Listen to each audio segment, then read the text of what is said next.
Pam Bondi, qui est actuellement en tête du département de la justice, demande ouvertement ce que faisait Bill Clinton dans le Lolita Express de Jeffrey Epstein et dit que le blocage de la liste des vols de Lolita Express est tout simplement illégal. C'est la tête du département de justice qui le dit, pas des sites complotistes. Là, je crois que la liste ne devrait plus tarder.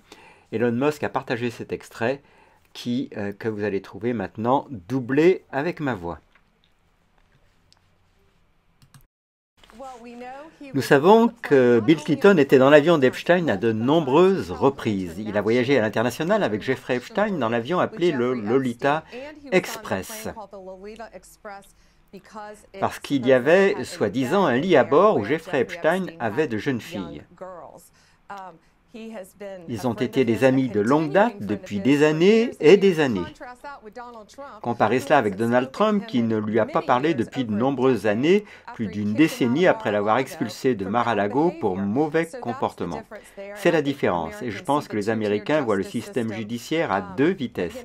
Ils disent que Clinton n'est pas allé sur son île privée, mais il a voyagé partout dans le monde avec Jeffrey Epstein.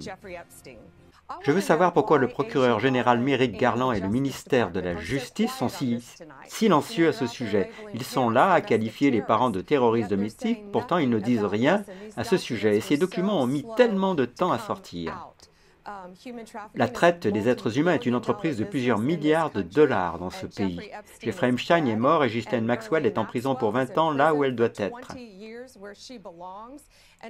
Et si les personnes dans ce rapport se battent encore pour garder leur nom privé, elles n'ont aucune base légale pour le faire à moins qu'elles ne soient un enfant, une victime ou un défendeur coopérant par hasard en faveur de l'innocence de Ghislaine Maxwell.